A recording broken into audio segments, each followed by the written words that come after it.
Welcome to Film Fights with Friends, fans. I am Steve Kepfer, your host, with Paul Veracci, your other host. Yeah, man. Dude, an amazing episode. Amazing episode. Yeah, we are going through one of the coolest chases filmed. Yeah. In relative years. Yeah. And in comparison to some of the greats from the past. And Totally. I'm not even going to give it away. No, but I mean, we are going to tell people that we're going to be talking about Charm City Kings. Yes.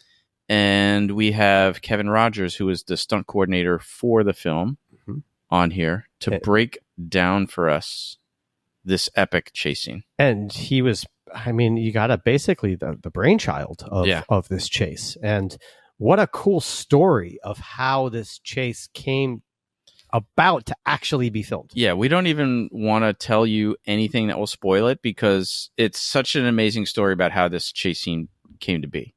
So we will just say that we're going to have some really cool B-roll to drop in here for you guys watching on YouTube because Kevin basically gave us everything. Yeah, and what was really cool is actually this week I had my first I would say driving gig where I was actually kind of in a very small base grid, and I was the one following the lead car, and so I had to change lanes. I had to stay underneath the camera car or speed up to the camera car. It was pretty amazing that you had your first driving gig the week that we're doing a driving episode. It gave me a whole lot of perspective man. on how to look at the scene completely differently. When right? I'll bet it probably informed your interview questions quite a bit. Yeah, so that's pretty cool. Yeah. We can't say what you worked on yet, but hopefully we'll talk about it when that production comes out. Very true. And also, you had an audition. I had another audition. We'll see. The last audition we talked about on here, I nailed it. So let's hope this one goes my way too. Yes, and hopefully this audition, you will actually be the one auditioning. Because remember I don't know what that means. No, remember the last one? It was me and Jabari doing all the lines and doing everything. It was all readers, and I just had to act like I was being choked. So funny. No, this one I actually had to deliver lines. So this was an actual audition. It's for a co-star role, so 4 or 5 lines, which would be pretty cool. I'm like, all Steve had to do for his audition was like Tuesday in class. He just had to get choked. That's it, man. Jabari and I were sitting there reading all the lines and doing everything. Dude, that was my favorite audition I think I've ever been involved in ever. We've done a bunch, but that one was just so hilarious. It's one of the fun things about the wave of now, the self-tape auditions as opposed to in-person auditions. Like those used to stress me out. Like the pre-COVID, I haven't done a in-person audition since COVID for sure, but I had done a bunch before COVID. And that was also earlier in my career. I wasn't as confident in my ability to be an actor. Not that I'm an actor, but to perform lines and stuff like that. So they were definitely stressful. Like I feel like the self-tape versions of an audition, you get to do a couple takes, see which one you like, but and there's a lot less stress of having the director or the casting director sitting right there in front of you, Well, a lot of the I don't know, the advice that I've been receiving, not from people, that I've been going out there and getting, and is when it comes to the script, is just read it. Yep. Read it. Yeah. Inside and out, know it. And just read it because you don't know what scene you're going to shoot. They shoot out of order, right? I sent you the thing with Benicio del Toro, that great interview. Yep.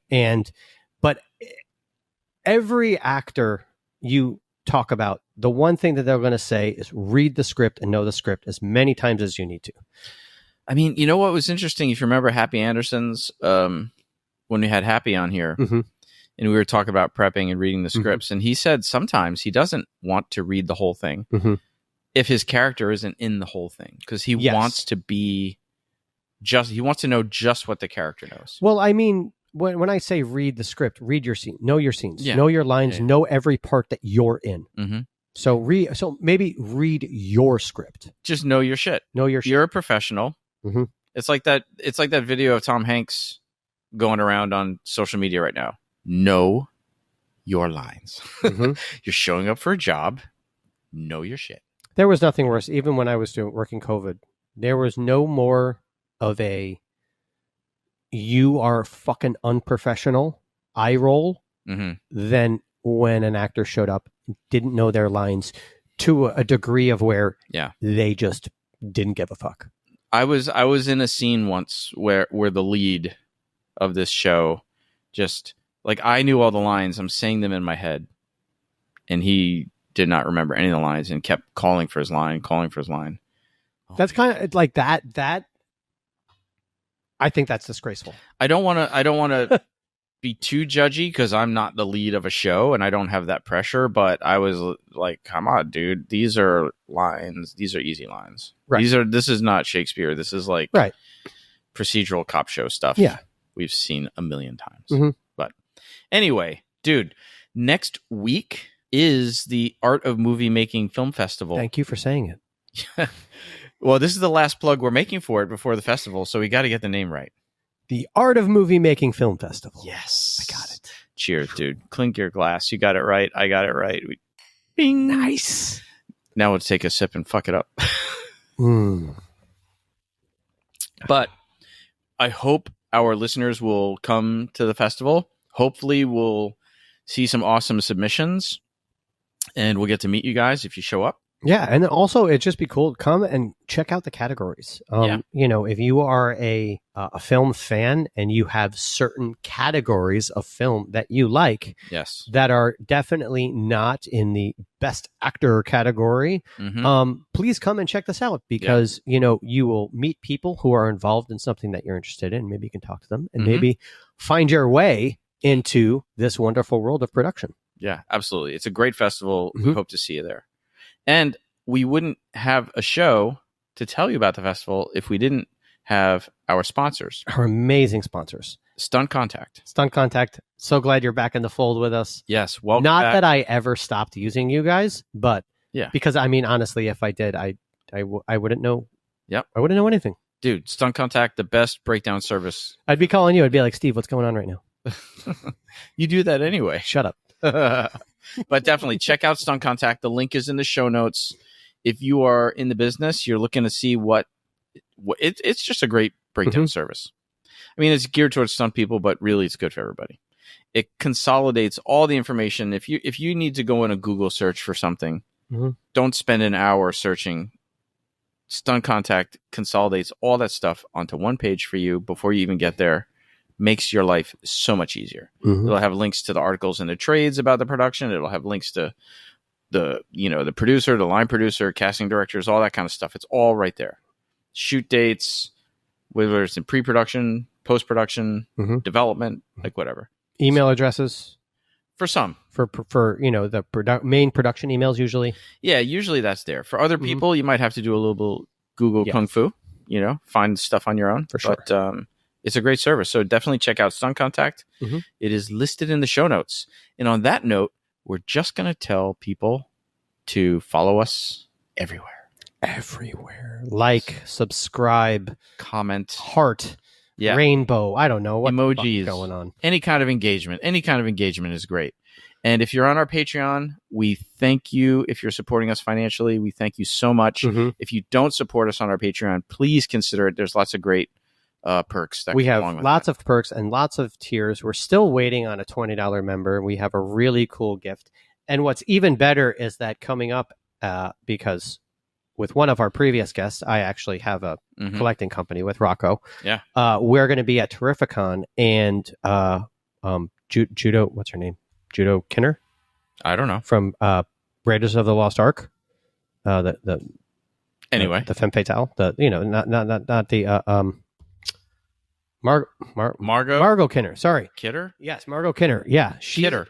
Yeah. Margot Kidder. Kitt. I don't know. Or Kidder? I don't know. You'll whatever. Yeah. She's going to be there. So Marion. I figured I would throw Marion from Raiders. Marion. Yes. Yeah. Okay. I completely didn't know her name. I was trying to get you to help, but you just didn't jump in there.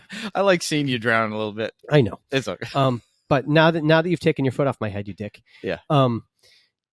I figured as I go around on my cons, I'm going to throw a couple of signatures on there. Cool. So now her signature is going to be on there. And also, who is the guy with the beard? Sala? He's going to be there as well. Oh, nice. Yeah. Oh, that's awesome. Well, listen, we did get 3 new Patreon members this week, but free ones. We have a lot of free members, and we're encouraging you to consider bumping it up. We have a $2 level where you just get advanced access. Please do. You're going to get posters signed by people. I don't even know who the fuck they are. Yeah. You don't need to do the $20 level. You can just choose your own adventure, but we would love your support for sure. And on that note, I think we need to bring in Kevin Rogers. Oh, Kevin, I can't wait. I can't wait to break this scene down. It's going to be great. All right, here we go.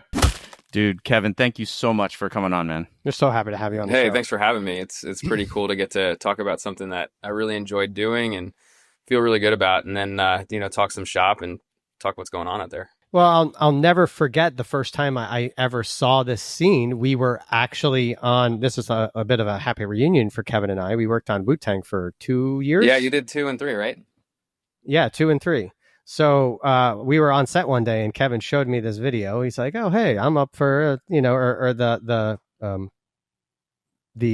stunt ensemble was up for a Taurus Award. Yeah, the sequence was up for a Taurus Award, and I want to make sure I get my wording right." And you showed me this video, and I was just like completely blown away. Yeah, and for the listeners who don't know what a Taurus Award is, that's essentially was started by Red Bull. It is like the premier award event for the stunt industry. Mm-hmm.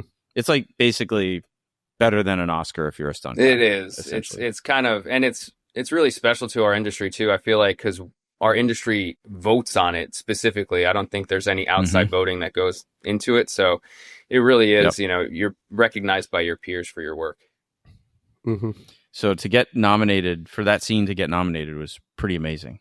And every time I watch that scene, I can't wait to break it down because we just watched it again right before you got on. We just watched literally less than 5 minutes ago. We just got done watching it and jaw dropped. And I feel the more, it's funny, I think for any stunt person, at least in my opinion, the more you get involved and the more you learn about the industry and the more you learn about what happens behind the camera, I think the more you can watch this scene and appreciate how much that went into it. Yeah, totally.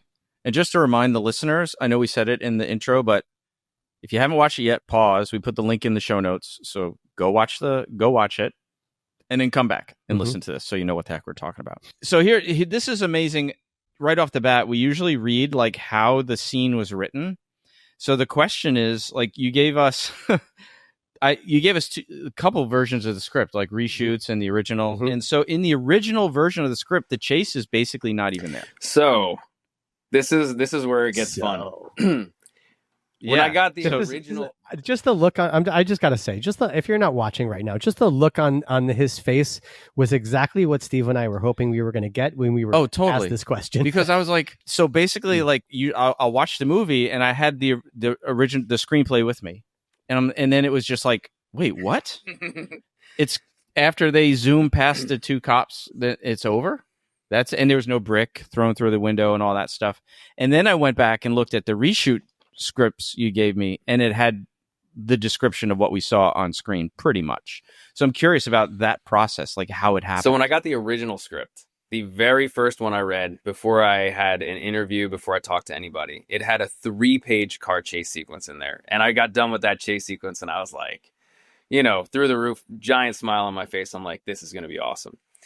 So I actually went on YouTube and I do what is called YouTube research. Like I'll go on YouTube, I'll watch videos, I'll download things, I'll put it together, I'll edit it so that it fits what we're trying to do. And and I made my own little previs. And it's like a rip-o-matic. I mean, it's the information's out there and it's authentic and it's pretty real. So it's like, hey, let's put it together and see what we can replicate. And then I went and I had the conversation on the phone with the producer. His name's Mark Beanstalk, and he's a Sony producer at the time. And we had a great conversation on the phone. I went down to Baltimore and I had a conversation now in front of everybody. And Angel Manuel Soto, the director's there, and Kate Arizmendi, the DP, is there.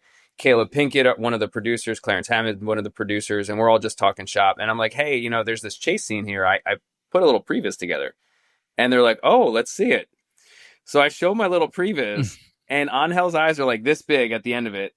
And Mark's at the table like, I think we need to figure out what movie we're making here before we commit to anything. And I could just tell at that point that Mark was politely saying, pump the brakes, man. This is, you know, oh no, I don't know what we're doing here. So the second or third revision came out of the script, and it literally ends where the Sunday ride, Chino and Queen get on their bikes. They throw the brick through the window. They get on their bikes. They wheelie past the cops, and that's it.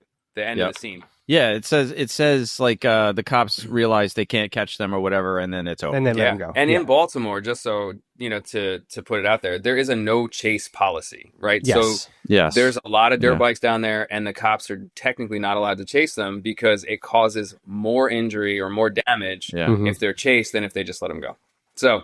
And just to put a pause for 1 second, we also linked in the show notes the original New York Times documentary that this was based on. So people should watch that, and they'll get a little snapshot of the actual community that this was all based on. Yeah, and we could talk about the community. What was it called? The 12 O'Clock Boys? And it's Biker Boy Pug, who was actually there with us on set. So it was pretty neat. It was pretty authentic. That's cool. So it ended there after they zoom off. And then where are you now with that? So we finished. We complete filming. There was one day that we lost half a day because they decided they needed to do an emergency gas line repair in the street. So there was a feeling that we were going to come back to at least get that piece. And that piece was when Mouse crashes his quad at the Sunday ride and goes flying over the handlebars. Oh, dude, we'll talk about that today too. That was pretty awesome. So, you know, you never know what's going to happen. Film wraps, and then you don't know. And then I get a phone call probably in maybe February of, so we filmed in 2018. I want to say it was September through November, right around Thanksgiving. I got a phone call in probably February of 2019 about, hey, we're going to come back and we're going to, you know, reshoot that scene with Mouse, and we're going to add it. You know, we got this chase sequence that we're going to do now. And I'm like, okay, great. I know, you're like, and on top of it, you know, it's like, yes, thank you for asking me back, because you never know, like maybe they saw something at the studio and like, this is epic. Let's get a really big stunt coordinator to do it. You know, we know Kevin did fine over here, but let's get, you know, someone with a big name or, you know, a big resume. And I know that whether it helped or not, our safety guy from Sony, his name was Javier Huzier. He was like, hey, Kevin really did a good job with those bike riders as he's coming back. So I don't know if that made a difference or not, but thanks, Javier, if it did. So was this sort of the biggest production you had coordinated at that time in your timeline? So this was your personal This was timeline? the first thing I did on my own. Right. Up until this point, I had, you know, like the way that the business kind of progresses is you get your opportunities as a stunt guy, prove yourself, work yourself, you know, build your relationships, and then eventually those coordinators that you have relationships with are like, hey, I need a tech scout covered. I need a meeting covered. I need, you know, I need you to be on set and cover me on set this day. So really I had been doing that for a while, since I would say the Mysteries of Laura. Right. And Pete Boccosi would give me a call for, you know, to help cover, and Manny Severio would give me a call like, hey, cover this. Do you want to cover that? Do you want to do this? I'm like, great, that'd be awesome. And if we get to my actual story, there's a lot about Manny and Pete in there, but, well, I know Manny's in the credits as doing stunts in the movie. Manny's the best. If you see the cop that they wheelie past at the car, that is Manny Severio. Oh, nice. Nice. But yeah, so, and to back up even further, the reason I got the first phone call for this movie is because Mark Beanstalk and Manny had worked on M. Night Shyamalan films together. Manny got the first call and he referred me for the film. So it's definitely a big thank you to Manny that, you know, I even got a call for this film. It seems like your skill set is like perfectly matched, though. It's amazing how it worked out that way, you know, and it feels like if it was some other film that I did and it wasn't the right match, it might not have worked out as well, but it feels like everything kind of just fell into place the right way. Like it was pretty cool. Yeah. So you get called back for these reshoots, and then that explains it, why the script was one way, and then the reshoot scripts you sent me had all this new stuff. I'm like, wow, they really added a ton on these reshoots. And it was cool. They were like, Kev, we want you to come down. I think it was about 2 weeks early, and we want you to prep the whole thing with us. And I really felt like I was a huge part of it. And it was probably one of the most collaborative efforts I've ever been a part of, and the script just says the riders go down an alley, they pop out, and they go for, look for freedom.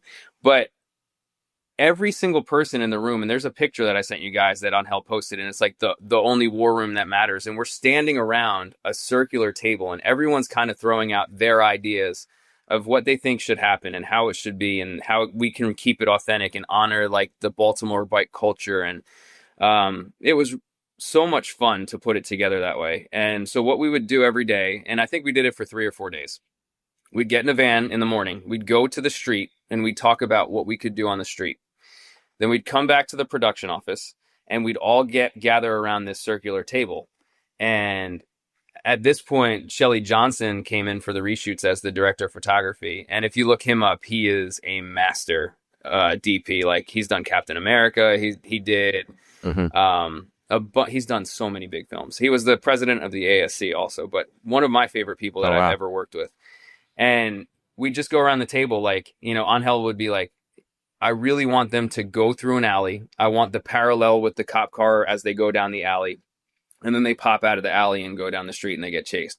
And I'm like, all right, cool. So they come around the corner, and I'm like, I'm using the cars on the map. Like, this is, where we could position cars, and we could have two-way traffic here, and they could weave in and out. And then our cop comes from the other direction and does a 180 and goes parallel up this street.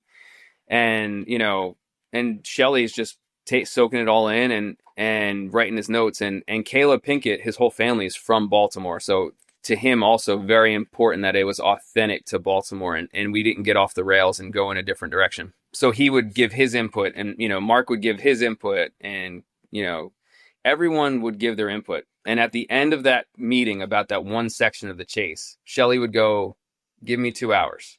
And we'd all go to lunch, and in 2 hours we'd meet back at the table. And Shelley would give us a diagram and a how we're going to shoot it list on the bottom. I think I sent this to you. Yeah, you did. I was going to ask about when. It was so cool to see everything that we had all just talked about. And Shelley put it into words and into pictures. And it was like, okay, it's achievable. Like, we can do this. That's how we can do it. So the diagrams, are those the satellite imagery type ones that because you sent us a few. You sent us the map with the Matchbox cars. We're gonna put these in the show notes, right? Well, these are all going to be in dropped in over this conversation. Can we do that? Well, because that would be something like that. And then these are all Shelley's, camera directions. It was incredible. Yeah, and we had this great meeting, and then Brian Moon, who was the first AD there, he would take the notes and he'd come up with a timeline and how we're going to shoot it order. And it was so collaborative. And that was what was so much fun about it, is everyone took the time. We have that right here, right on the table. Here's the shot list. Everybody took the time. It's massive. Yeah. That's a lot of shots. Yeah, totally. So go ahead. It was 4 days. You said about 4 days. Well, I have a question. It was 4 days before you get into that. So you get the call. You've got to do the reshoots. How do you figure who the fuck you're going to call to do this? Who's your team? Like, this is crazy. So you're like, okay, where did they come from? All right. So Chino and Queen, who are the two people on the dirt bikes down there, are from Baltimore. They were cast. They were number 7 and number 8. They were cast for their riding ability, and, they had a little bit of acting to do. But once I got to know them and see their ability and their skill level, it was just about, hey, are these people, are they going to listen to me, or are they going to just do whatever they want? And once we developed a good relationship, I knew that, Chino and Queen are going to listen. They're going to do a great job. And now, and for those watching, Chino played Jamal and Queen played Queen. So that's Lakira Doherty is her name. But they were awesome. She goes by the bike name Wheelie Queen. But then for me, putting people in cars is probably the easiest part. So I've been a member, because so everybody. Yeah, well, I've been a member of Drivers East since I was 20. That's why I'm wearing the shirt, dude. 21 years old. So. Since 2006 is when I started there, and I was asked to help out and started changing tires and putting cones down, and our team grew kind of organically, and we added pieces, and so it's like, hey, who's the angry white cop in the lead car? I'm like, well, that's Mike Burke, of course. And then in the second car, Jay Lynch had been working with me down there. Jay Lynch is one of my best friends in the business, and I'm like, of course Jay's going in that car. And then the guy that got me into the business and helped me along the way, Roy. Farfel. So he's love the Roy. third cop. So it was not a difficult choice to put people in cars, that's for sure. Yeah. And then Greg Harvey's driving one of the ND cars, and I put him in a lot of the tighter spots where coming out of the intersection, or when they come out of the alley, when the cop car does the 180 up to it, that's all Greg. Kyle Brown's in there. Charlie Bricato's down there. Robbie Smith was driving the follow van that followed our e-bike. Owen Holland came down with the edge arm, which was amazing. I've worked with Owen my whole career, so just to have him there was super comforting, because even if I'm not thinking of a shot or thinking of a way to set it up, Owen just has all of this experience where he's like, hey, why don't we do it like this, Kev? Let's try it like that, Kev. Or he'll work with the director, because the director's in the car. I'm not in the car. He'll work with the director to help him understand what he's trying to get. And then I had the e-bike from Covert Camera Vehicles, so Regis Harrington's company, and Alistair Witten rode the bike for me. Like, all these people, like, your whole career, you're building all these relationships, and when it's your opportunity, when it's your chance, like, exactly who you're going to. It's like a perfect storm. Yeah. Mm-hmm. And when we were just watching the chase before we got on here, we were literally just saying, like, with Jamal and Queen, like, those aren't cheated. Like, that's them on, right? That's 100%. Them on the bikes. Yeah. And so you mentioned that we prepped for about 4 days. We shot this in 1 day. Oh, wow. So wow. What I'm probably most proud of this whole sequence is the beginning where they wheelie past the cop. That was in, regular production. The end where they're going down the road after the cop, stops, and they're going down the road and they're dancing as they're doing wheelies. That's when the and the crane is above and the them? camera car is going around them. Oh, yeah, that's so. They were awesome. doing like synchronized wheelies down the street, and like the little can off the bike. Those two parts are the only two parts we filmed during regular production. Everything else was in 1 day. Wow, that's what That's what I mean. It's just like the preparation and the execution was so incredible all around that we were able to film all that in 1 day. That's amazing, dude. Wow. That is amazing. That's almost like, I mean, for you, I'm going through it, and it's kind of hard to actually even fathom that you did that all in 1 day. Yeah. That's a lot of cuts. That's a lot of shots. That says a lot for the collaboration you're talking about. Yeah, that's amazing. Yeah. You guys, when he says collaboration, it must have just been like a silk shirt. So you guys, do you know, was the Taurus nomination a complete surprise to you? Or did you know somebody put you up? Because I know anybody can put up anybody for the Taurus. You don't even have to be a member. Yeah, to get a Taurus award, it's nomination by anybody, or like you said. Sure. And I wanted to honor the guys in the cars and on the bikes. So I submitted them for the, that's to awesome. the nominated committee. And, that at that point, it's up to them, like, Sure. But it was really cool because we got nominated against two chases from the Bad Boys film, which, I know they put a lot of time and rehearsal and money into. Another one from Birds of Prey and another one from Extraction. So I'm like, we're this little film. So I just want to get this straight. They put a lot of time and money and rehearsal into Michael Bay stuff. Yeah. But so you were saying this little film is competing with them. Yeah, that was awesome. What do you consider a little film? This doesn't seem too little to me. I was gonna say, like, little is a. We don't know the budget and stuff. Yeah, but I mean, this was the production value of everything in the end quality was not that of a little production in any way, shape, or form. So I think we can all agree, like, there's different feelings when you're on a film set, right? There's like the feeling like I'm working on low budget, we'd have like barely any money. Then there's like the next place where you're like, it's low budget, but we have some money.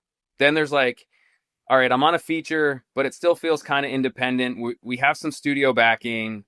We got to be wise with our money. We don't have all of it. And then there's like, we have so much money that we can afford to be wasteful. So we were in that, we have enough money and studio backing, but we have to be wise with it kind of place. It wasn't like we could have everything we wanted, but we had all the toys we needed, the camera toys. And you know what's so cool to hear is like with you talking about the collaboration and how involved you were with the creative aspects of this, you know, like, because we've talked to a lot of people who are on films don't feel that sense of collaboration, and you know, especially one department's getting it done, another department's getting done, and another department's getting it done, but they're not really fucking working together.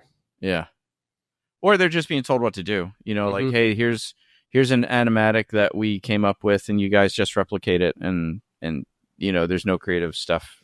Sounds like you guys really were given the freedom to build this. Yeah, and I think, you know, there's an interview with Angel at Sundance where he talks about him, you know, when it came to this big action sequence, wanting and kind of leaning on Shelley and myself a little bit to make sure it went as well as it did. Because for him, it was, you know, his first step into a big action sequence. So he was open and willing to collaborate. I think that helps a lot too.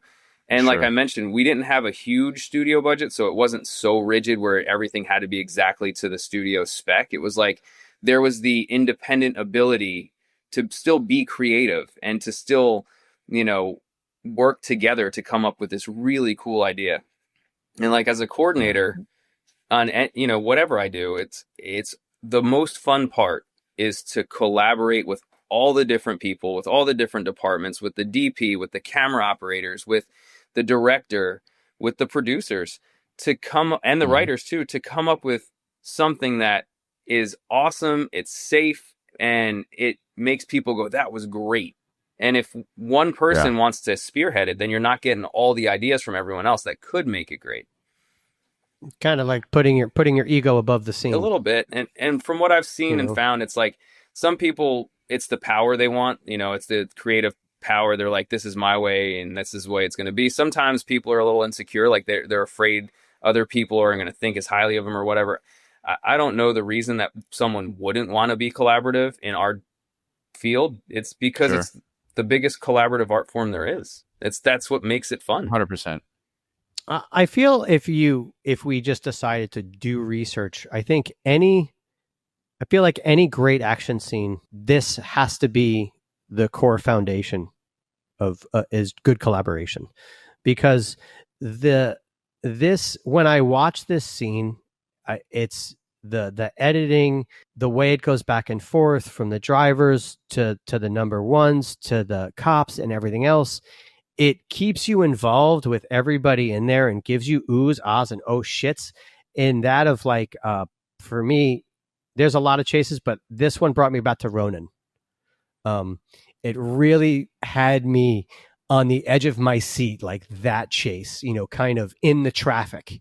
That was, and I don't know if you kind of took a little bit from that, but that was one of the greatest car chases ever. And for, you know, just to watch this and just been like, wow, this is, if you put guns in your hands, then I'm like, oh, wow, this is a total other movie. And then it brings it, you know, but there's no way that you can get that without everybody working so well together, you know, from your editors to the guys who are shooting it to, you know, because how many times do you see something where you're on set and you see this beautiful choreography and all of this, and then it comes out on TV and you're like, what the fuck did that editor do? Did he not listen to anybody? Was he not on set? Did he not read the script? Was he not in any of the meetings?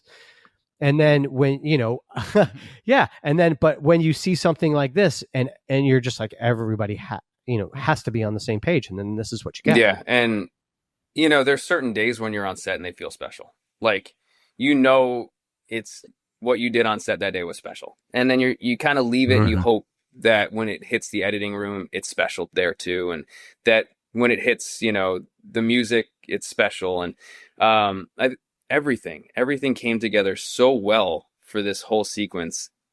And again, Angel's vision, and I know Angel was in the editing room, and he really, kept it going in the direction that he wanted to keep it still rooted in the reality of Baltimore and of the culture there. But we spiced it up just a little bit with the car stuff. Just a bit, but it does feel like when if the listeners go back and watch that documentary of the footage that all the kids in the 12 o'clock gang shot themselves, it feels just like that. I mean, it's very, very similar. It really captured that. I didn't even think about that until you just mentioned it. But yes, actually, the documentary is very, very similar to the scene. Well, like in the way that they ride and the whole culture. Like, yeah, that was captured very well. And that was, I mean, from day one, that was Angel wanting to just really be authentic to Baltimore and to the bike culture there. Yeah. What I also appreciated, and that anybody who watches the scene, is that you are also watching with smiles and a sense of enjoyment and kind of feeling that excitement that they're probably feeling while they're doing this. And it's sometimes, they will portray that in a malicious way, but this was done in a very, even though there were police involved and they were chasing them, it was done in a very jovial way and not with any malice intent. And it's just a very, very well, again, very well collaborated scene to just put forth such a great feeling and just such great shots together. But the casting was amazing. Like the kid who played Mouse, Yahi, how does he pronounce Jahi? That kid has such charisma. Holy cow. That kid, he has 100% charisma. So just to go a little bit off of the chase, the first night I was there was when Mouse and his mother are arguing in Mouse's room, and Mouse's mother slaps him. And I saw the two of them act, and I was like, oh shit. I was like, the stunts better not be the weak part here. Because Jahi, and I'm blanking a little bit right now on his mom, who is a fabulous actress. That's Tiona Paris. They went off in that scene. And I was like, oh no, I better not be the weak link here. And I think that's always in the back of your head, no matter what you do. Is like, don't let my department be the weak link. Like, let some other department be the weak link. Let's be the one that at least, if we're not the best, let's be right there with everybody else. But I saw that and I was like, okay, we got some actors here. You've got that. And then also to double on it, the nerves of this being your first solo. And not only your first solo, your first now solo callback. Yeah. Right.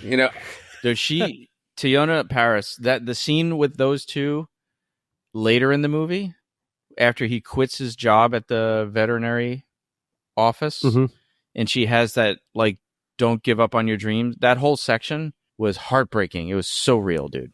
So real.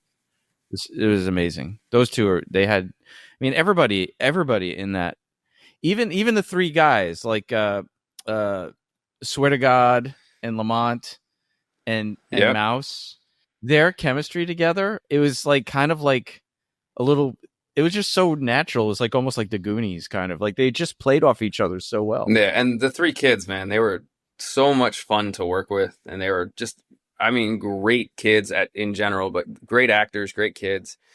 And it's interesting to watch kids have to work, because when an actor goes to work, like an adult actor, they do their part and then they get to go relax and rest in a trailer. For kid actors, man, it is brutal. They go on set, they work for however long the scene is, and then back into school. There's no time for them to rest or relax. The first AD, and our first AD during regular shooting, his name was Rob Burgess, wonderful guy, great AD.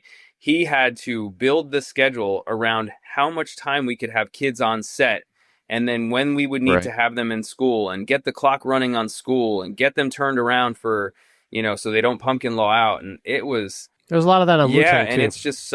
It's so much more difficult for both the kids, man, because they don't get a break. And for the AD staff, because they're always, watching the clock. They were. So speaking of, and acting is work. They're learning, and then when they're done learning, they're fucking learning more. I mean, how much fun though? Like if you're Mouse, like the rig that you guys set up to cheat him doing the wheelie on the quad. That was cool. Where you're dragging him along. That must have been so much fun. Yeah. Dude.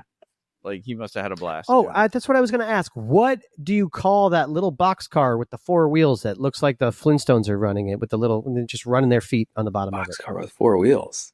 It's just like where the camera guy was on. The camera guy was on. It's just looks like a small square steel box with wheels that's got a small little steering The e-car? wheel. What do you actually? Oh, maybe that's it. Is that what it is? So it's an electric camera car. It looks like an erector set car. It's got a bunch of different holes on it for mounts. But yeah, it's an e-car. Action camera cars. That's I think was our e-car provider down there. So yeah, cool. So let's talk about, you brought it up before, but I actually have the little diagram here of the quad stunt. I'll hold it up to the camera, but we can drop it in and post. So, and then I'll just say one more thing about our chase sequence before we pop off there, because Paul, you brought this up about the Ronin thing and feeling like you're in it. So the first time I watched the chase, it was at Sundance. And when you see it in a theater and it's big on the screen, you were like, I am in the middle of this car chase. And I actually called Shelly after I saw it. And I go, Shelly, what the heck did you do to make me feel like I was in the middle of this chase? Because you felt like you were in the alley. It was so phenomenal how he put you right in the middle of it. And he told me, I'm not going to give away too many secrets, but that was all, all DP work and him. Shelly's a car guy also. Like he goes to the track. He loves cars. So it's just him understanding where he wanted to put the viewer, in my opinion. It was very like Call of Duty cutscene. Yeah. Because it's all first person in Call of Duty. So the cutscenes are you seeing everything go by.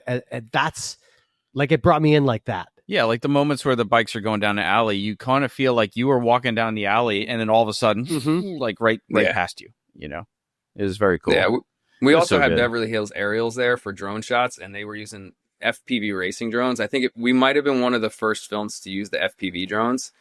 So there's a lot of really cool drone footage on our show, like in our chase sequence there, that you can pick out different pieces of.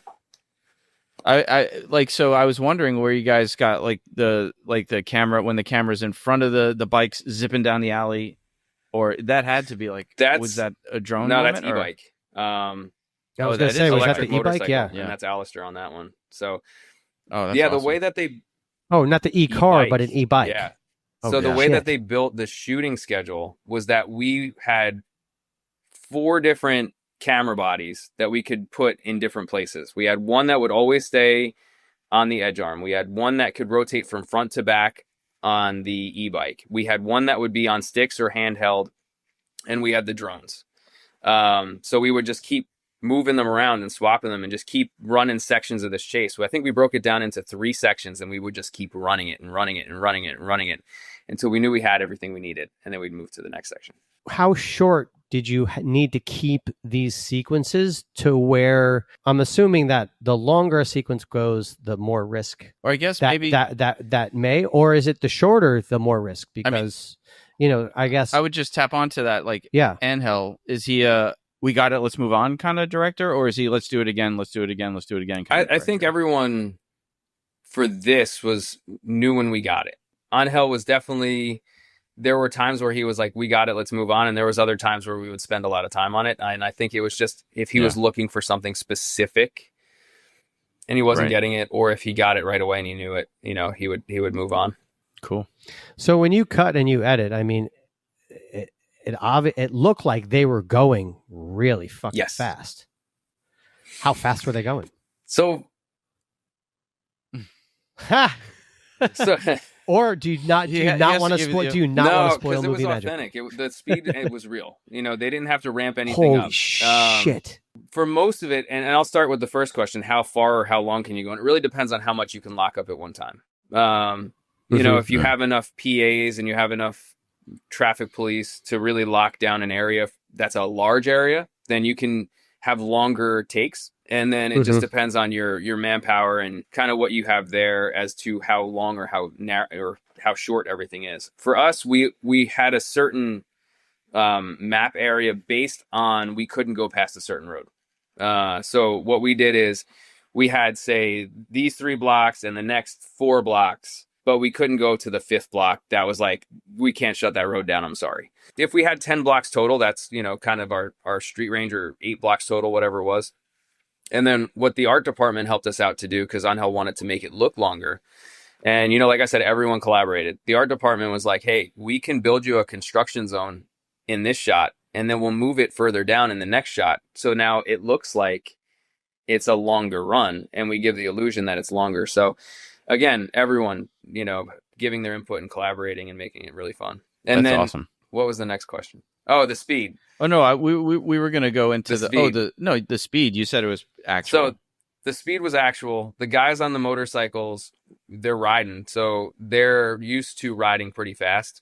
There was times where the e-bike rider was like, Kev, can you ask them to slow down a little bit? I'm going 55 and I can't keep up. So, the cop driver's like, Kev, they're doing about 70. Can you pull them back in? So the speed was authentic. It was raw. It was real. And I think that is what hurts us a little bit in New York City. For those who don't know, we have speed regulations. It's really difficult to film car sequences, at all. And logistically, it's difficult. But the fact that we're, professionals at what we do, but then we're limited to what we can do here. A lot of the car chase sequences go to other cities because of that. Didn't that all start? Wasn't there was a big accident in Times Square during a film shoot? I think that. There you go. Yeah. Kind of the city dialed stuff in after that. And then they're like, you can't go over 25 miles an hour. And what we had to do is become friends with TCD officers. You'd come to set that day, you'd shake hands and be like, hey, how you doing? It's good to see you again. And they're like, oh, hey, I remember you from this show. Like, great. And they're like, hey, can we go a little faster today? And they're like, yeah, we know who you are. So we tried to do our best as stunt drivers to work around it, but it's still, just logistically, New York's not an easy place to film. Yeah. Collaboration. Yes. Again, collaboration with everybody. Well, I also, I don't know. I mean, I also just feel like in New York, they just loving to shut you down and put you in handcuffs. Yes.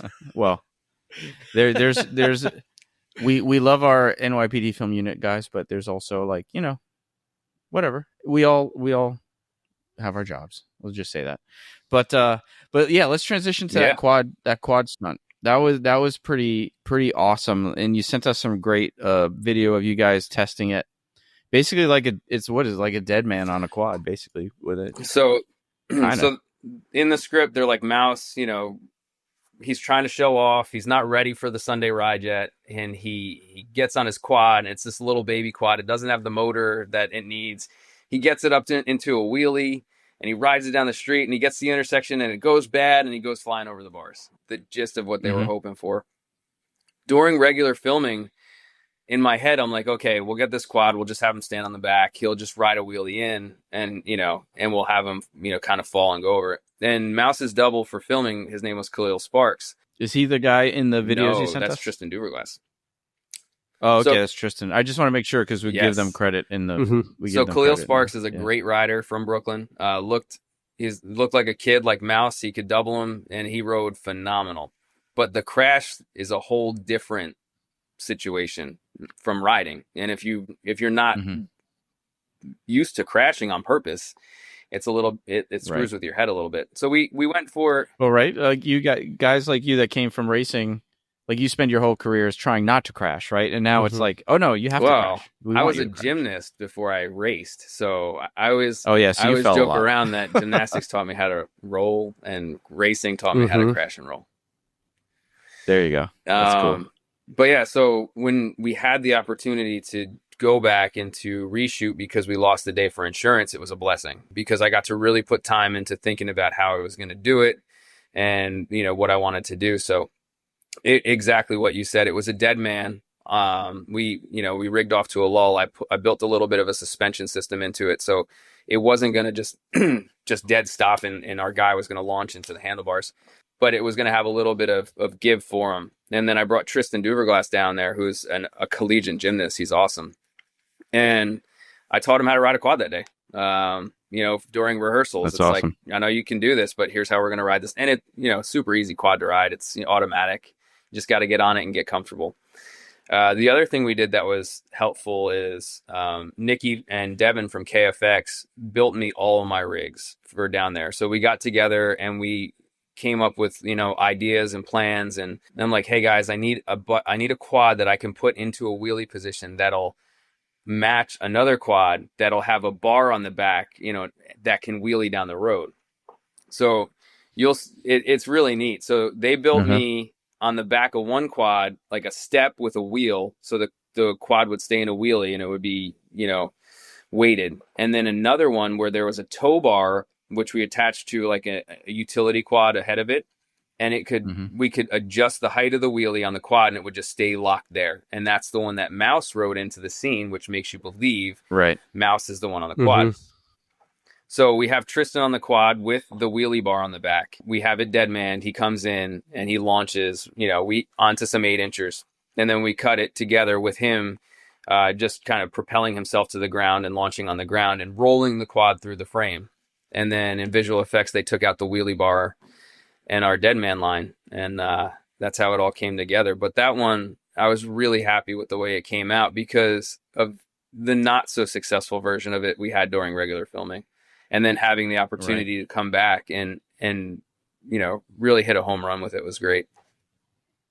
Yeah, I was watching the video you sent us with my wife. I always says, "Oh, check this out!" And then she saw the one where Tristan went over the handlebars and like landed on his feet. He did like a full flip. Boom! She's like, "He just landed on his feet." I'm like, "He's so talented, man." It's scary because when you think about it, you want to have a professional do that because when it comes to the handlebars, if your wrists go under the handlebars, your chest eats the bike. So even though it's a dead man, if you don't know how to fall, that a tug like that, if your wrists go under the handlebars, then your whole chest goes right into the. I guess what would that be? Yeah, the bigger kind of deal is actually your knees and your thighs. So anytime that you I've crashed a lot of motorcycles, I've T-boned cars and stuff like that. But anytime that the bike comes to a sudden stop, right, and you're on it, you're going to keep going. Right. Like when you jump through a window. Exactly. And your legs. So the main thing is you need to make sure your legs clear the handlebars so you keep going. Because if they don't, then you're going to go wham. And it is going to burn like hell or it's going to blow your knees apart. It was like when Doc told us that story when he would try to go out the window and he didn't lift his legs. He caught his knees on and he caught his knees on the window ledge. And dude, crazy. And there was a little fight in the movie too, where the Derek, the guy that stole the bike, they beat him Danielle, up. Right? Was that all that? Would tell us a little bit that scuffle. That was a pretty cool little. I mean, that sold when the kid picked up the rock and just like slammed Derek in the face with it. So I was like, oh my God, that was beautiful. beautiful. I'll go back a tiny bit because this is a really cool story. The guy that played Derek was actually one of our security guys that was just working with us as a local security guy. They cast an actor who was a good actor and he lied and said he was a good rider. So the producers go, hey, take this kid over to the school and just have him ride around and make sure you can sign off on him. And I went back to the producers and I was like, hey, we got a problem. This guy has maybe ridden a dirt bike once in his life and it was his cousin's 65 and you're trying to put him on a 450. I was like, that is no bueno. And the producers were like, all right. And then Caleb was like, hey, why don't we see about Marvin? If Marvin wants to, play this role, he could be the rider and whatnot. And we'll get him some acting lessons. So that's Marvin Rahim. Everybody should look him up. He's awesome. Marvin, and I have a picture of this. It's an epic picture. And the three producers call him over and they go, hey, look, we know, you don't have any acting, background, but we want you to play this role. And we're going to, get you in touch with Louis Stansel, who was the acting coach there. And we're going to make sure that you're up to speed. So he went from just being a guy that was hanging out around set to getting asked to do a security job to getting thrown into an acting role in the course of like 3 days. That's amazing. That's awesome. And the first day of his acting career ever was the day that he stole the motorcycle from Mouse while they're under the bridge. And he worked his way through that. But by the time we got to that fight, he had been doing enough acting lessons with Louis that he actually was really good at it. So then to get to the fight's written in the story that, they're in this thing, Lamont hits him in the face, and then they have, a fight. And I don't remember the exact way it was written, but we were working one night and we're on a street, and at night, West Baltimore is not a place you really want to be. We had really good security down there. They looked out for us, but the people that were down there didn't really want us there sometimes. And there was a guy that was pretty much like, get off my sidewalk, leave me alone. I'm going to let my dog out on you. I'm packing in here. If you don't leave, I'm coming out, this and that, blah, blah. So we're all ready to leave. We're wrapped up for the night. We're done.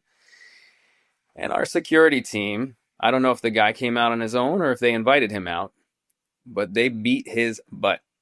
And I watched it, and I'm like, oh, I know how I'm going to build this fight for this film now, because it was the exact fight that I watched the security guy do to this other guy.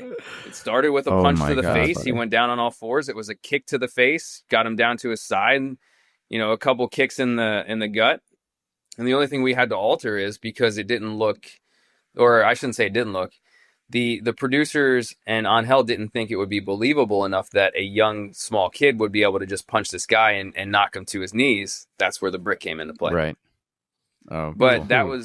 that was such a great scene. I mean, even leading up, I feel like just in the movie as a whole, without the fight, I thought it was just so great because just for the story, like, so Blacks, they all come in, and then Blacks scares the guy, and then decides they're not going to do anything. And it's really because I think, right, my takeaway anyway was Blacks was trying to provide a good impression to Mouse. Like you don't have to get violent here.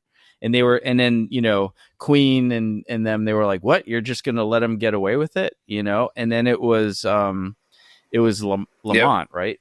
It was Lamont who picks up the rock. Is like, no, boom. And that kind of sends him down the road of kind of like the bad road with those guys. I think that one of the things that the story wanted to tell you is that you can choose to go down either road. It's a lot easier to get caught up going down the wrong road, but you can still choose to go down the right road.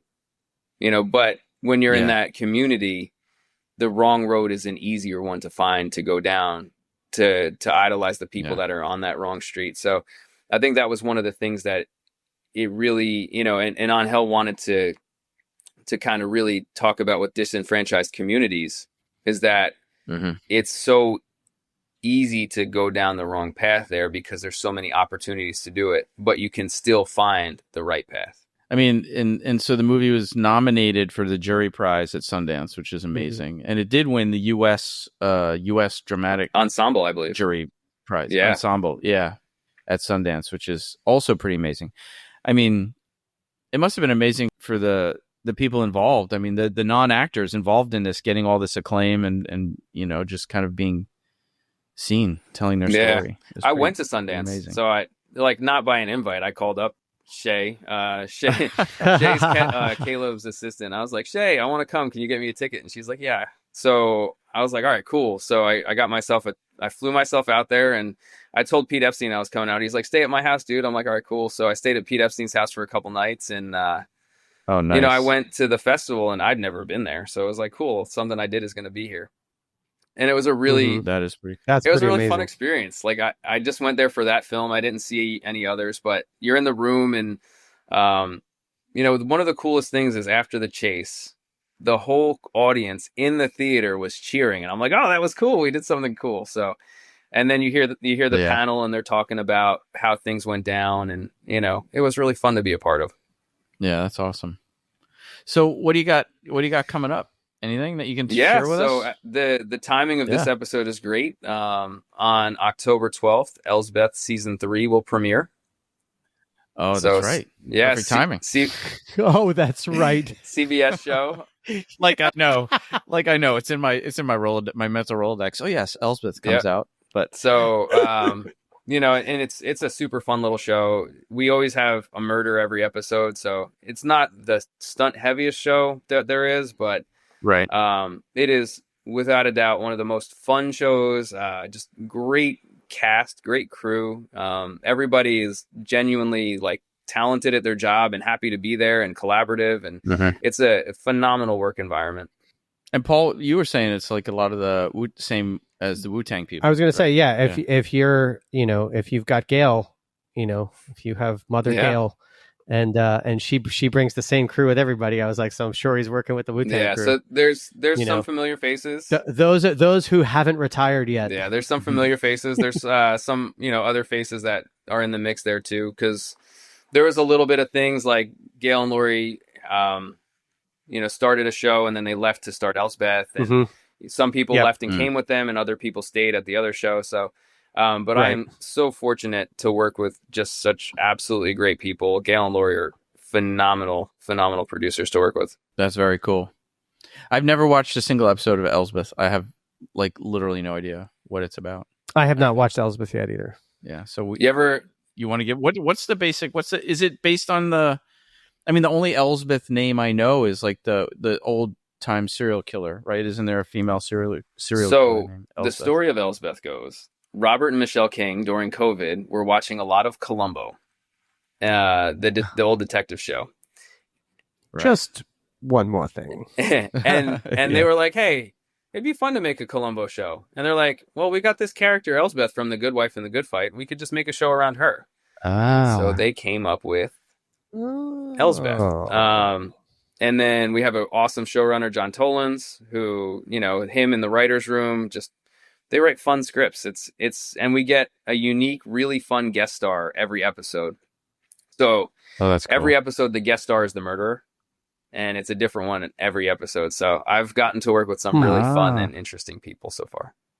Oh, that's cool. So it's like a kind of a cool throwback type. Very of show. much so. Yeah. That's awesome. That's like the shows I grew up on. Kind of like Only Murders. Very similar, probably. That's cool, man. Dude, it was so great to have you on. This was like amazing. No, I appreciate it. Thank you for having me. Yeah. We always we didn't have too much stuff to put on the table. We always try to make it unique to the guest. But we did have this. I'll hold up the camera for you. An original. Oh, Cannonball Run. Yeah, the original Matchbox cars. That's awesome. This is the closest thing we had to car chase theme to put on. That's right. Awesome. And I was also going to say, I did my first driving job for Pope last week. Yeah, that's cool. It's very, very, very simple, but I was just like the entire time I was thinking the enormity of, because we were coming into this show and all the stuff you were sending me. So as I'm doing it and I'm just like changing lanes and I'm like, holy shit, the amount of fucking crap he must have had. I was just like, my brain was scrambling trying to think of all of the stuff that you had to think about. Just going through, went into 8 cars and 1 car changing lane and following. Yeah, it's interesting. Everyone, and I guess whatever your specialty is in stunts is what you kind of put the most emphasis behind, or you think is the most important, right? Like, and everything is important. Things can go wrong everywhere, and you're always trying to, but for me, I guess I hold driving and motorcycle work at a certain, level of esteem. Yeah. But when you think about driving, if something goes wrong, it's not going to be small, so you really want to put the time and the effort into, prepping it, into making sure everything is well executed and putting the right people in the seats of those cars. Because if it's if you're in a fight scene and you slip a punch, you're going to punch someone in the face. Like, you might break a nose, you might hurt somebody. But if that car goes careening off into craft service, like, it's going to be bad. So to me, I always put a lot of thought into that. Well, it was like that. Did you see the video of the Charger, the whatever car it was that had the Charger plates on it? It wasn't a fucking Charger, but it Dukes of Hazzard, and it went through this blue fountain, and then it just hits the ground and goes completely out of control. Both sides are filled with people watching the car, and if it wasn't for those giant cement barriers, you know what I'm talking about, right? That car literally hit those and just went. Well, and the dumbass cameraman that was like standing right in front of it, and everybody was just cheering it on like it went perfect. And the dumbass who let the cameraman stand there. Wow. But, yeah. And it was so dangerous on so many levels. I mean, that's some local stunt show. That's not like a professional. Yeah, definitely. thing, I was going to say that but holy that was shit. definitely like a, county fair kind of, and there's really good live show drivers. We know some that have done, like the Joey Chitwood show and that kind of stuff. Chris Morena is a really good guy. Chris is amazing. Dude, his videos, his stuff is insane. But it's such a great guy. You could tell that was not super well thought because there were people way too close to where that car landed and things could have gone really wrong. But speaking of training and stuff, how did you let's go back into your background? Like, how did you, what brought you to Drivers East? And then maybe give a little plug to Drivers East, which Paul has to do it still. I've done it. I had so much fun at Drivers East, but well, I was going to do mine, and then I had to. My transmission went on my car, so my $3,500 went to that last year. And then this year, I just kind of. It's been slow. I haven't been able to get that $3,500 back. No, Paul. But how did you end up at Drivers East and that whole? What was that? I mean, you said you got there. It was almost like what 2005, 2006. Yeah. So my whole story, growing up. When I was about 3 years old, my parents bought me my first three-wheeler, right? First gas power. Before that, I had power wheels and the little ones that you just paddle with your feet. The one with the wheel in the front and the two in the back. Back in the day when they were everywhere. So what were they? So ATVs? ATC 70, right? ATC, and then soon after that, they got me an LT80 quad, and then I had a Z50, dirt bike, and I was all about anything with a motor and wheels. When I was about 4 or 5 years old, my mom saw me flipping on the couches. She got me involved in gymnastics. So soon they were like, hey, he should be on our team, and, we'd like to see if he wants to compete and stuff. So before you knew it, I was competing. My parents wouldn't let me race motocross until later when I was probably about 8 or 9 years old, and my parents built a house. And then 4 houses down from me, another house got built, and a guy named Roy Farfel moved in. So this is how far back myself and Roy Farfel go. My parents and Roy Farfel went to the same high school. They weren't in the same class, but my dad knew who he was because he was 2 years older than him, and he was on the gymnastics team, and all the girls loved him, and that kind of stuff. So he moves in 4 houses down the street from us, and we become fast friends. We start riding dirt bikes together, playing roller hockey together, you name it. Roy was a gymnast. I am a gymnast. Roy rides dirt bikes. I ride dirt bikes. We just fast friends. Yeah. So I get introduced a little bit to the stunt business at that point. I kind of get this is what Roy does for a living. Oh, this is super cool. When I'm 10 years old, he invites my dad and I on an industrial set. Hey, they want me to ride my dirt bike through the office building and crash through a brick wall for growth. I'm like, this is awesome. He gets paid to ride his motorcycle. I'm 10 years old and this guy's making money to ride a dirt bike. I'm like, this is what this would be awesome to do. This is what I want to do. And crash it. And crash it. So I'm probably 11 or 12 at the time. Jay Lynch is at Roy's house. I meet Jay Lynch first time, and we become friends because we ride dirt bikes together.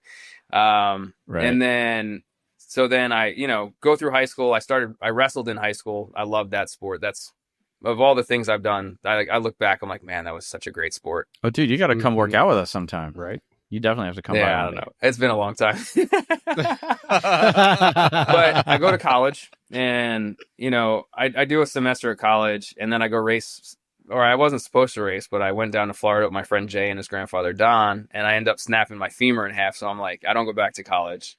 I have 4 months to think about what I want to do with my life. I'm like, I still don't know. So I go to community. How would you snap your femur? So, I mean, it was the last lap. I got a bad start. I was working my way through the pack. I false neutraled, I think, on the face of a double or something. I nosed into it. I got launched from the bike. I'm running back to my bike, and another bike comes over the jump and puts his front wheel right into my leg. Oh, man. Yeah. So I did not go back to college. I spent 2 months. You're pretty much laid up 2 months, and then you can be a little bit mobile after that.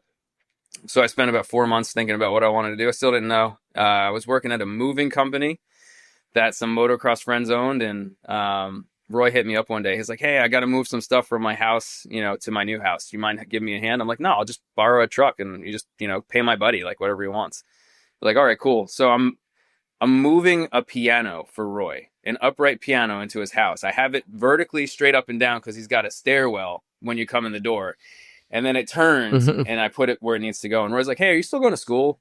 Or he's like, and I'm like, no, I stopped. There wasn't really anything I wanted to do. I was like, but if there's something I could help you out with, let me know. And he was like, yeah, we'll see if there's something that comes up. So then Roy started calling me like, hey, I need help with this, moving this equipment around, or help with this rehearsal, or help with this, help with that, blah, blah, blah. And one day I got a call, hey, we need to double a kid on a film who falls down a hill, and you're about the right size and the right look. And I was 20, but I looked like I was 14. So that was my first job, and it was for Manny Severio. There you go. Roy covered Manny on the show, and I fell down the hill, and I did like a couple little falls, and it's really cool. It's like I pulled in the parking lot, and as soon as I got there, I'm like, this is where I'm kind of supposed to be. It's like an overwhelming feeling. We had a time in my life where I didn't really know what I was supposed to be doing. Mm-hmm. So I pull in, do a couple small falls, and then by like take 3, Roy's like, you can send it this time. So I was like, all right, cool. So I sent it down the hill. And they all cut, and everyone starts cheering. The rain towers are going. It's like, yeah, this is what I'm supposed to be doing. Yeah. Nice. So Roy gave me a quick, this is how the business works. If you have some tools that you could be successful. If you want to be successful, here's what you do. I'm like, all right, cool. That was 2005. So I'm coming up on 20 years in the stunt business. 20 years. Next month. That's awesome. And then... And you still look like you're 14. I don't know if I could play 14. But in 2006, in the spring, I got a call. Hey, we need one more person for Drivers East. Do you want to take the class? So I somehow scrounged up the money. I was like, yeah, I'll take it. And it was me, Elliot Santiago, Chris Gumbos, and Eric Martin. You never forget who you took the class with. So I took the class and I passed the test. I was like, yeah, this is great. And then later that year, I don't know if it was in the summer or in the fall, Chris Place had been helping out and Tom Place had been helping out as the guys that were setting up the cones and taking them down, but they were starting to get a lot busier. So they're like, hey, do you want to come help us out this time because Chris isn't available? I'm like, sure. And I became the grunt. I started out just doing grunt work and helping out moving cones and fixing cars and changing tires. And at that point in time, it was Roy, Mike, and me. And we had probably 10 to 12 cars. And it was like, fix what you could, like make it work, make it happen. And the only time that I was, for me, I'm like, I'm just here for wheel time, but yeah, I'll do whatever I got to do. Like, so I ate my lunch as fast as I possibly could.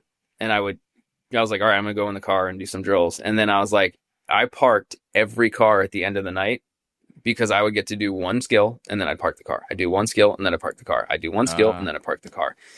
So Roy inviting me to Drivers East and then Mike not kicking me out was the reason that I was there, and it was awesome. And then I think about 2007 is when Greg Harvey took the class and he joined us then. And then Robbie Smith and Bob Harvey started, I want to say 2008, 2009. And we've just kind of evolved and grown organically. And we have just a phenomenal group of people, good people, good team, and just really a lot of talent that it's fun to be around. Very cool. Yeah, we'll definitely drop the website in the show notes. Mm-hmm. Yeah. It's I had a blast there. It was fun. I gotta get it back together. And I mean, Robbie ran it the days that I was there, but I think you stopped in one day, but you weren't really around. Was it in the last 3 years where I've been quite busy? Probably. It was post COVID, yeah. So it was like within the last. I mean, it was definitely more than 2 years ago. Yeah. Probably somewhere in that neighborhood. But what I loved about it, it was just so fun and so practical to actual things that happen. It was like very, very cool. It was like very nuts and bolts. Like this will happen, this will happen, this will happen. But they made it so much fun. Like the joking around and the camaraderie on the walkies and stuff. It was just really a lot of humor while you're learning. So it was a good time. We try to run it loose but tight. You know what I mean? So we try to make it a fun learning environment, but also a safe one.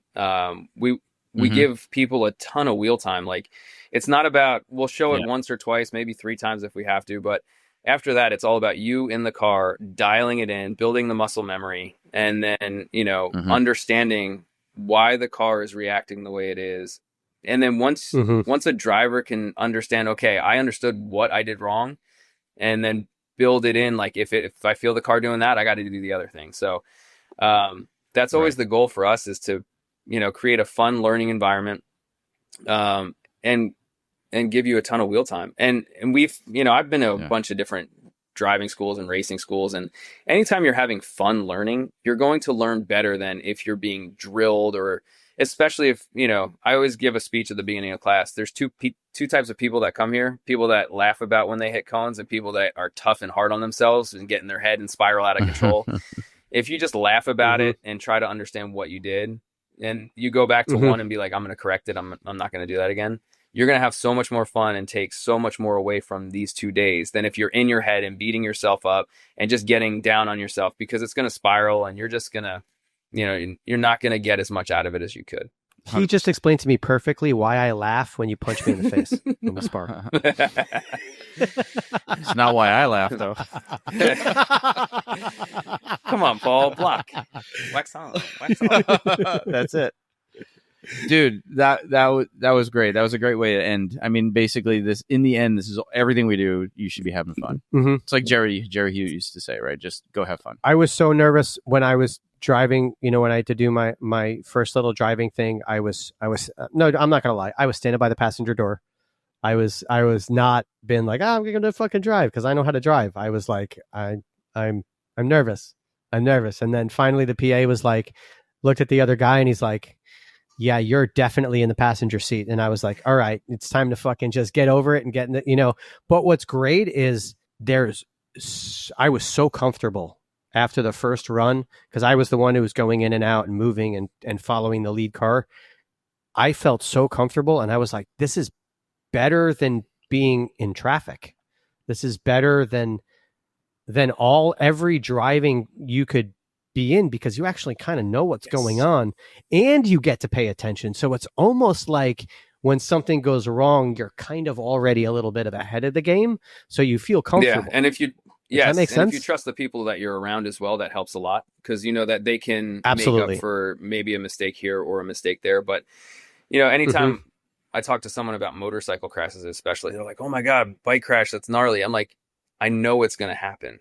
Like, I'm prepared for it to happen. As in opposed to in real life, a car just pulls out in front of you.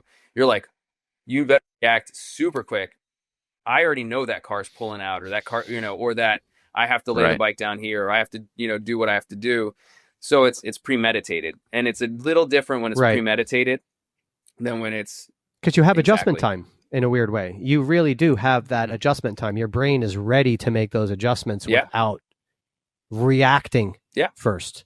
It just goes right to the switch. And it's like anything else with motorsports in general. The more seat time you have, Paul, the more comfortable you're going to be in the seat. Whether it's in a car, on a motorcycle, in a boat, it's all about seat time, and just building a comfort level.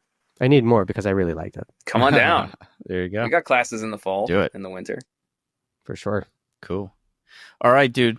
This was awesome. Thank you so much. Super killer episode. Everybody make sure to check out Elsbeth. Season including 3. Us. There's always a murder. There's always a murder. Somebody's going to die. Yeah. There's always a murder. And Kevin's been working on it, so there's always a stunt. I mean, there you go. Hopefully always a stunt, we'll say. Yeah, totally. All right, man. Thank you guys so much. very much for Thanks, having Kevin. Film Fights with Friends is produced by Steven Kepfer, Paul Veracci, Press Record Studios, and Breakfall Studios. This episode was engineered by Matthew Kaplowitz. This show is powered by our supporters at Patreon and is a registered trademark of Film Fights with Friends, LLC. Original theme by Aru Luster.